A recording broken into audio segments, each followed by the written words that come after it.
हुए आपको बताते हैं भीमा कोरेगांव हिंसा का क्या है आईएसआई कनेक्शन।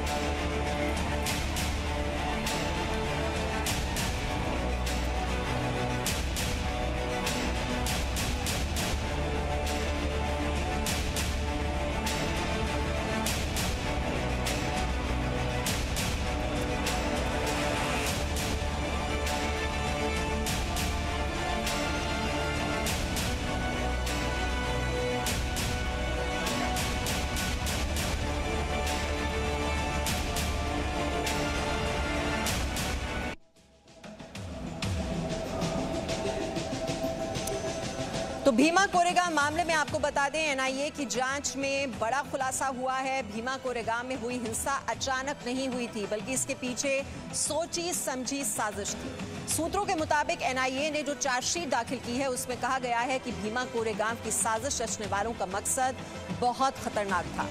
वो मोदी सरकार को अस्थिर करने का षड्यंत्र रच रहे थे।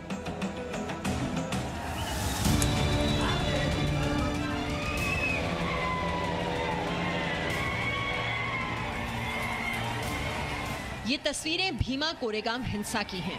2018 की 1 जनवरी का दिन था।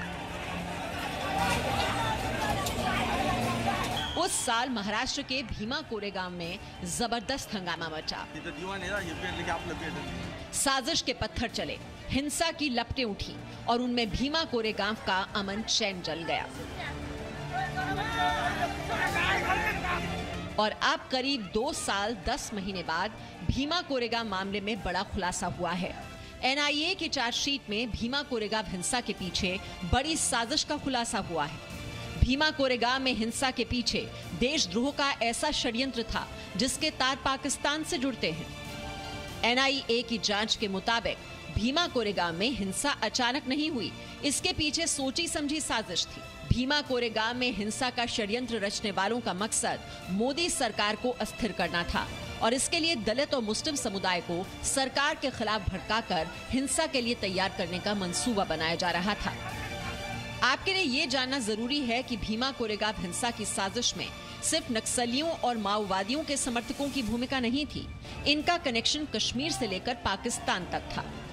भीमा कोरेगांव हिंसा के एक आरोपी गौतम नवलखा का पाकिस्तान खुफिया एजेंसी आईएसआई से संबंध सामने आया है।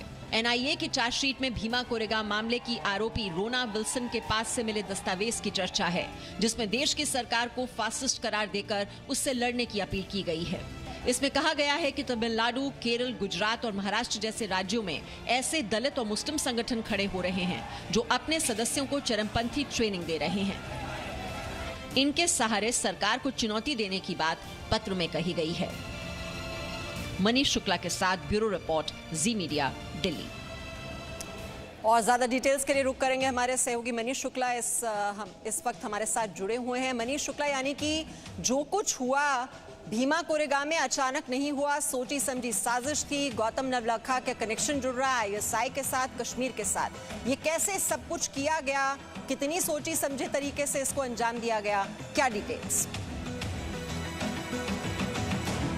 चलिए, मनीष तक हमारी आवाज नहीं पहुंच पा रही है, लेकिन आपको बता दें गौतम नवलखा जो है, जो कि इस मामले में चार्जशीट में जिसका नाम है, उसका कनेक्शन जुड़ रहा है आईएसआई के साथ। जो कश्मीरी अलगाववादी हैं उसके संपर्क में भी वो आया और ये अचानक से ये हिंसा नहीं हुई थी। जो तस्वीरें आप देख रहे हैं, साजिश रची गई थी पाकिस्तान में और हिंसा हुई महाराष्ट्र के भीमा कोरेगांव में। इसमें बता दें इस पूरे मामले में जो पहली चार्जशीट है वो 2018 में दाखिल हुई थी। उसके बाद सप्लीमेंट्री चार्जशीट आई, उसमें भी बहुत से नए नए नाम जुड़े, वो 2019 में आई। एनआईए ने इस पूरे मामले की जांच अब की और ये जो चार्जशीट दाखिल हुई उसमें भी कई नाम आए हैं और कनेक्शन जुड़ता है आईएसआई के साथ। पाकिस्तान की ये साजिश थी। एनआईए की चार्जशीट के मुताबिक आपको बता दें भीमा कोरेगांव का जो आरोपी है गौतम नवलखा आईएसआई के एजेंट के संपर्क गुलाम नबी फई के संपर्क में था। गुलाम नबी फई ने गौतम नवलखा को आईएसआई के एक जनरल से भी मिलवाया था। समझिए ये पूरा कनेक्शन।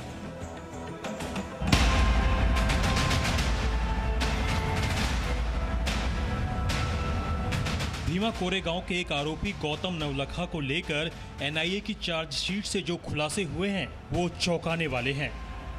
गौतम नवलखा सामाजिक कार्यकर्ता है जिस पर पहले भीमा कोरेगांव में दंगा फैलाने की साजिश में शामिल होने का आरोप है। गौतम नवलखा पर नक्सलियों और माओवादियों से कनेक्शन का इल्जाम है। भीमा कोरेगांव मामले में गौतम नवलखा फिलहाल जेल में बंद है, लेकिन अब गौतम नवलखा पर जो आरोप लगा है वो बेहद गंभीर है। भीमा कोरेगांव केस पर राष्ट्रीय जांच एजेंसी यानी एनआईए ने अपनी चार्जशीट में गौतम नवलखा को लेकर बड़ा खुलासा किया है। सूत्रों के मुताबिक एनआईए की चार्जशीट में गौतम नवलखा और पाकिस्तान की इंटर सर्विसेज इंटेलिजेंस का कनेक्शन सामने आया है। आरोप है कि गौतम नवलखा आईएसआई के एक सक्रिय एजेंट गुलाम नबी फई के संपर्क में था और फई ने गौतम नवलखा को आईएसआई के एक जनरल से मिलवाया था।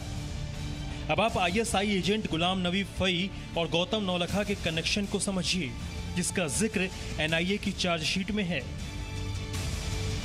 सूत्रों के मुताबिक आईएसआई एजेंट गुलाम नबी फई को 2011 में अमेरिका की जांच एजेंसी एफबीआई ने गिरफ्तार किया था। एनआईए का दावा है कि जब फई अमेरिकी जेल में सजा काट रहा था तब नवलखा ने फई को क्षमादान देने के लिए अमेरिकी कोर्ट के जज को पत्र लिखा था। एनआईए की जांच के मुताबिक गौतम नवलखा फोन और ईमेल के जरिए आईएसआई एजेंट फई से संपर्क में था। पाकिस्तान की खुफिया एजेंसी आईएसआई भारत के खिलाफ साजिश का जाल बुनती है, आतंकवादियों को ट्रेनिंग देती है। जिस आईएसआई का हाथ संसद पर हमले से लेकर 26/11 तक है, उसके एजेंट से गौतम नवलखा के रिश्ते थे। और ये बात सिर्फ एनआईए की चार्जशीट ही नहीं, अमेरिकी दस्तावेजों से भी प्रमाणित होती है। अब आप इस दस्तावेज को ध्यान से देखिए। ये एक अमेरिकी कानूनी दस्तावेज है। ये दस्तावेज United state of district court में पेश किया गया था। ये अदालत अमेरिकी राज्य वर्जीनिया का है। इस अदालत में 28 मार्च 2012 को पेश किए गए इस दस्तावेज में आईएसआई एजेंट सैयद गुलाम नबी फई का नाम है, जिसके समर्थन में गौतम नवलखा ने कोर्ट को लेटर लिखा था।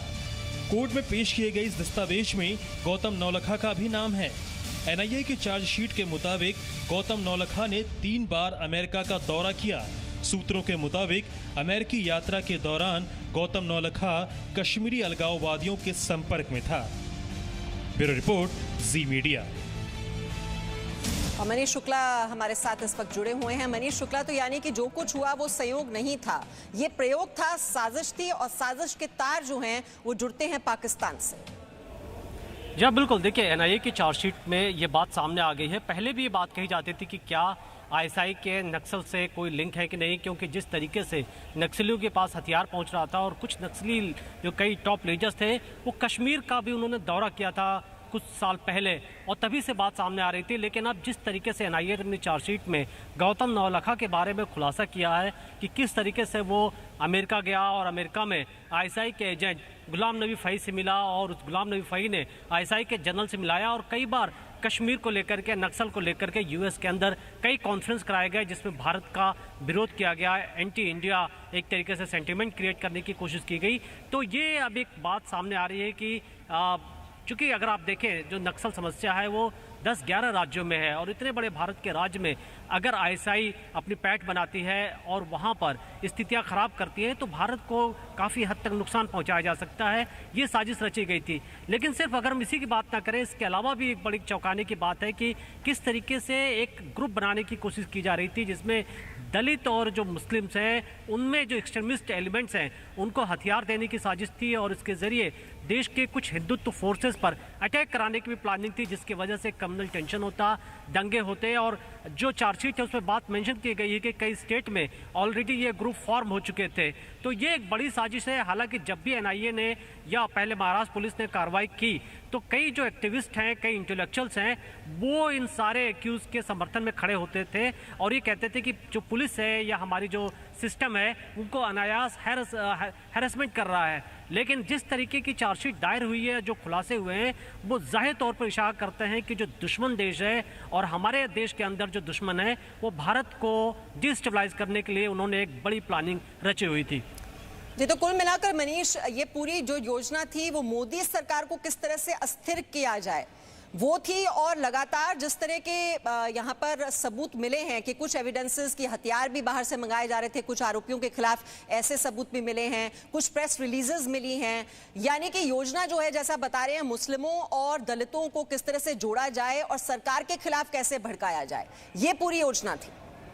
जी बिल्कुल, देखिए ये योजना बड़ी खतरनाक थी, क्योंकि जिस तरीके से रोना विल्सन नाम का एक एक्यूज है, जो एनआईए की चार्जशीट में मेंशन किया गया कि रोना विल्सन के घर जब छापे मारे गए थे तो वहाँ एक डॉक्यूमेंट मिला था, जिस डॉक्यूमेंट में ये मेंशन था कि कई स्टेट्स में एक फोर्स बनाई गई है, मिलिटेंट वर्ड यूज़ किया गया था, मिलिटेंट दलित एंड मुस्लिम, और जाहिर तौर पर इसके ज़रिए दलितों में कई यूथ्स हैं उनको ब्रेन वॉश करके, उनको भड़का के, या मुस्लिम जो यूथ है उनको भड़का करके, उनको हथियार दे करके, उनको तैयार करके एक फोर्स बनाने की कोशिश हो रही थी। और इनके ज़रिए देश के अलग अलग शहरों में, देखिए हम इसीलिए अर्बन नक्सल वर्ड यूज़ कर रहे हैं क्योंकि जो कुछ छत्तीसगढ़, मनीष, इसलिए हम ये भी कह रहे हैं ना कि भीमा कोरेगांव ये संयोग नहीं, ये हिंसा का प्रयोग था, ये एक साजिश रची गई और इसके तार सीधे पाकिस्तान से जुड़ते हैं। बहुत बहुत शुक्रिया जानकारी हमें देने के लिए। एक छोटे से ब्रेक के लिए यहाँ पर रुकेंगे, जल्द लौटेंगे कुछ और। Presenting B News app available on Google Play and App Store. Download it now.